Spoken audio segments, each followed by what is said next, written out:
이재명 대통령이 부동산 시장 정상화 의지를 재차 밝혔습니다. 특히 시장에 맞서지 말라는 말도 있지만 정부에 맞서지 말라는 말도 있다며 비정상의 정상화에 따른 위험과 책임을 피할 수 없을 것이라는 경고의 메시지도 내놨는데요. 청와대 취재기자 연결해서 자세한 소식 알아보겠습니다. 이다연 기자. 네, 이재명 대통령은 오늘 오전 권력은 비정상을 정상으로 만들 수 있다며 부동산 시장 정상화 의지를 거듭 강조하는 SNS 글을 올렸습니다. 이 대통령은 집값 상승에 기대감이 낮아졌다는 내용의 기사를 링크하며 다주택을 유지하든 비거주 투자용 주택을 보유하든 평당 3억씩 하는 초고가 주택을 보유하든 자유라고 썼습니다. 그러면서 다만 비정상화의 정상화에 따른 위험과 책임을 피할 수 없을 것이라고 강조했는데요. 특히 시장에 맞서지 말라는 말도 있지만 정부에 맞서지 말라는 말도 있다고 경고성 메시지를 내놨습니다. 이어 대한민국의 정상화를 믿거나 말거나 저항할지 순응할지 각자의 자유지만 주식시장 정상화처럼 그에 따른 손익 역시 각자의 몫이라고 덧붙였습니다. 이 대통령은 권력은 정상사회를 비정상으로 만들 수 있고 비정상을 정상으로 만들 수도 있다며 권력은 규제와 세제, 금융과 공급 등 정상화를 위한 막강한 수단을 가지고 있다고 썼습니다. 그러면서 문제는 권력의 의사와 의지라며 권력의 원천은 국민이고 우리 국민은 부동산, 특히 수도권 아파트 시장에서 비정상의 정상화를 지지하고 있다고 강조했습니다.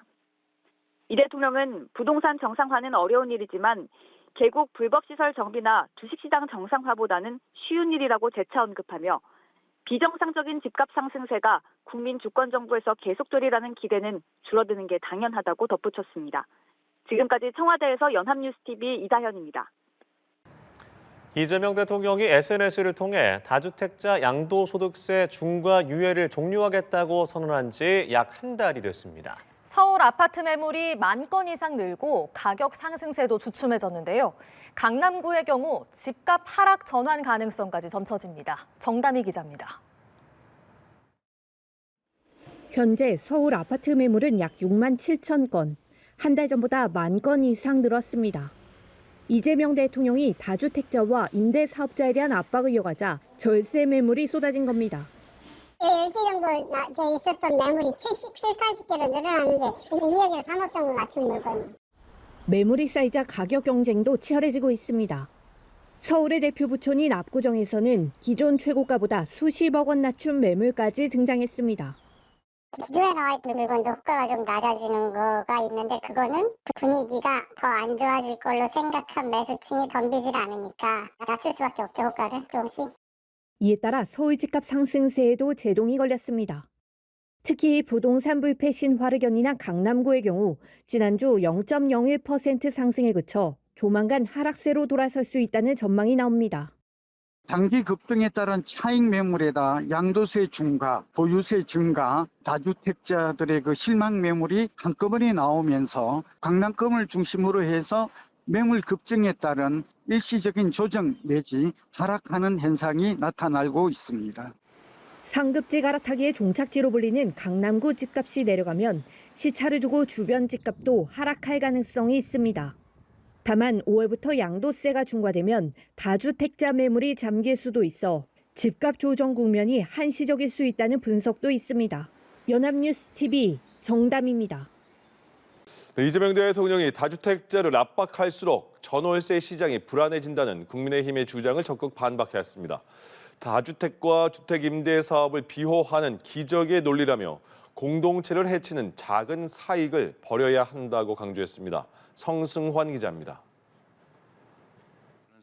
이재명 대통령은 SNS를 통해 이번에는 다주택자 압박이 전월세난으로 이어진다는 국민의힘의 주장에 조목조목 반박했습니다.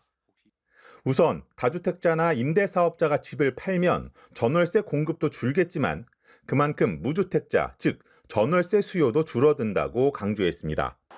시장에 나온 다주택 매물을 무주택자가 구입하면 전세 수요가 그만큼 주는 것이고 다주택자가 사도 결국 전세를 놓기에 영향이 없다는 겁니다. 이 대통령은 공급만큼 수요도 동시에 줄어드는데 전월세 공급 축소만 부각하는 건 이상하지 않느냐고 지적했습니다. 오히려 주택 매매 시장의 매물이 증가해 집값이 안정되고 그에 따라 전월세가도 안정되는 것이 논리에 부합한다고 설명했습니다. 이 대통령은 현 상태에서 추가 특혜를 줘 주택 임대사업자와 다주택자가 대폭 늘어나면 임대료가 오를지 내릴지를 묻기도 했습니다. 그러면서 해당 주장은 집값 상승과 전월세 부족의 주요 원인인 다주택과 주택 임대사업을 비호하는 기적의 논리라고 비판했습니다. 특히 일부 정치인들이 지지 또는 소속 집단의 이익을 위해 이런 억지 주장을 하는 것이 조금은 이해가 된다면서도 정론 직필해야 할 언론 중 일부가 전면에 나서 부동산 안정을 위한 정부의 필사적 노력에 찬물을 끼얹는 것은 납득하기 어렵다고 적었습니다. 이 대통령은 부동산 투기 근절을 여러 국정과제 중 최우선 순위에 두겠다는 점을 재차 분명히 했습니다. 그러면서 부동산 투기 근절을 통한 정상국가로의 복귀는 결코 포기할 수 없는 중대 국가과제라며 강한 부동산 시장 개혁 의지를 밝혔습니다. 연합뉴스TV 성서환입니다. 네, 금융당국이 수도권과 규제 지역 아파트를 보유한 다주택자의 대출 만기 연장을 불허하는 쪽으로 가닥을 잡아가는 모습입니다. 다주택자 신규 주택담보대출에 적용되는 주택담보대출 비율 0% 규제를 만기 연장 시에도 동일하게 적용하는 방안이 거론되고 있습니다. 김경목 기자입니다. 금융위원회가 오는 24일 5대 은행과 신협 새마을금고 등 상호 금융권 관계자들을 소집해 다주택자 대출 연장 관행 개선을 위한 3차 회의를 개최합니다. 앞서 두 차례 회의에서 대출 취급 현황과 만기 구조를 점검한 데 이어 이번에는 다주택자 대출 총량 감축 방안 등 구체적인 실행 방안이 논의될 전망입니다.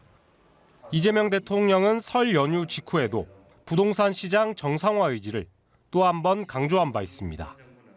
불평등과 절망을 키우는 망국적인 부동산 공화국을 극복하고 누구에게나 공정하고 합리적인 사회 질서를 확립하며 특히 다음 날에는 다주택자 대출 연장 문제를 짚어 기존 다주택에 대한 대출 연장이나 대환도, 신규 다주택 구입에 가하는 대출 규제와 동일해야 공평하지 않겠냐고 지적했습니다. 이에 금융당국은 주택 유형과 소재지를 세분화해 수도권과 규제 지역 아파트를 보유한 다주택자를 우선 관리 대상으로 삼는 핀셋 대책을 고려 중입니다. 이들 지역의 다주택자 만기 연장은 원칙적으로 불허하는 쪽으로 검토되고 있습니다. 수도권과 규제 지역의 다주택자 주택담보대출과 임대사업자 신규 대출에 주택담보대출 비율 LTV 0%, 다시 말해 대출 금지를 다주택자 만기 연장에도 동일하게 적용하는 겁니다. 다만 금융당국은 만기 연장 불허가 임차인에게 직접적인 충격으로 이어지지 않도록 보완 장치 마련도 고심하고 있습니다. 다주택자가 대출을 상환하지 못해 경매 등으로 이어지면 임차인의 주거 불안이 확대될 수 있기 때문입니다. 주거용 임대사업자의 경우 은행권 대출 잔액이 13조 9천억 원 수준으로 상호 금융권을 포함하면 20조 원 안팎으로 추산됩니다. 연합뉴스TV 김경목입니다. 이재명 대통령이 다주택자의 대출 연장 및 대환 대출과 관련해 추가 규제 방안 검토를 지시했습니다. 부동산 불로소득 공화국 혁파 의지를 분명히 한 가운데 임대소득 대비 이자 상환 비율 규제 이외에 추가 정책 수단 필요성을 거론한 것이어서 주목되고 있습니다. 성승환 기자입니다. 이재명 대통령은 SNS에 다시 한번 글을 올리며 다주택자에 대한 대출 규제 강화를 예고했습니다. 설 명절 이후 첫 수석보좌관 회의에서 부동산 정상화 정책 추진 의지를 거듭 강조한 지 하루 만입니다. 불평등과 절망을 키우는 망국적인 부동산 공화국을 극복하고 누구에게나 공정하고 합리적인 사회 질서를 확립하며 지속적으로 성장 발전하는 모두의 경제를 함께 만들어 가야겠습니다. 이 대통령은 SNS에 금융당국이 그동안 검토해온 임대소득 대비 이자 상환 비율 RTI 규제 외에 추가 방안도 검토해야 한다고 적었습니다. 그러면서 기존 다주택자에 대한 대출 연장, 대환 대출은 신규 대출과 다르지 않다고 강조했습니다. 특히 확실한 규제 방안을 검토할 것을 내각과 비서실에 지시했다고 밝혔습니다. 이 대통령은 기존 다주택에 대한 대출 연장이나 대환도 신규 다주택 구입에 관한 규제와 동일해야 공평하지 않겠냐고 설명했습니다. 한 번의 대출 해소가 충격이 크다면 1년 내 50%, 2년 내 100%처럼 최소한의 기간을 두고 단계적으로 시행할 수도 있다고 제안했습니다. 이 대통령은 국민이 주인인 나라 함께 행복한 대한민국을 위해 부동산 불로소득 공화국은 반드시 혁파해야 한다고 강조했습니다. 기존 다주택자가 신규 다주택자보다 유리한 대출 조건을 적용받는 부분을 파악해 바로잡아야 한다는 의지를 내비친 이 대통령. 이에 따라 금융당국도 다주택자 대출 규제 방안을 원점에서 재검토할 것이란 관측이 나옵니다. 연합뉴스TV 성수환입니다. 금융당국이 설 연휴 직전에 이어서 오늘도 전 금융권 관계자들을 불러 모았습니다. 임대사업자의 대출을 더 까다롭게 관리해서 부동산 매물을 유도하겠다는 취지인데요. 다만 실제 아파트 물량이 얼마나 나올지는 미지수라는 의견도 나옵니다. 김주영 기자입니다. 금융위원회가 설 연휴 직전에 이어 또 한 번 금융권 기업여신 담당 임원들을 소집해 임대사업자 대출 연장 현황 등을 점검했습니다.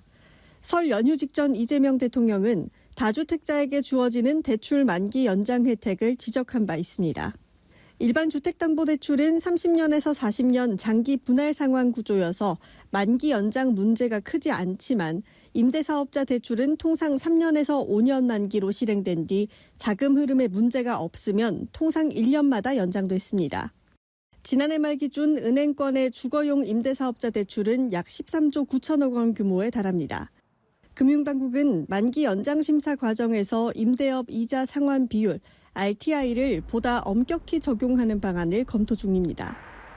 RTI는 임대사업자의 연간 임대소득을 연간 이자 비용으로 나눈 값인데 현재 규제 지역은 RTI 1.5배, 비규제 지역은 1.25배를 지킨 경우에만 신규 대출이 가능합니다. 당국은 이 기준을 깐깐하게 세워서 임대사업자들이 매물을 내놓는 방향으로 유도하겠다는 구상입니다. 다만 금융권 안팎에서는 임대사업자가 보유한 주택 대부분이 아파트가 아닌 다세대 주택, 오피스텔 등이라는 점을 고려해야 한다는 지적이 나옵니다.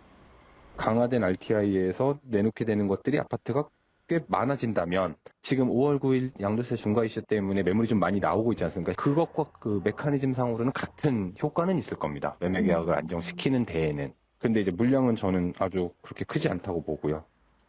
아울러 임대사업자들의 대출 상환 부담이 임대료 인상으로 이어질 가능성도 있는 만큼 세입자 보호 장치가 함께 마련돼야 한다는 목소리도 나옵니다. 연합뉴스TV 김주영입니다.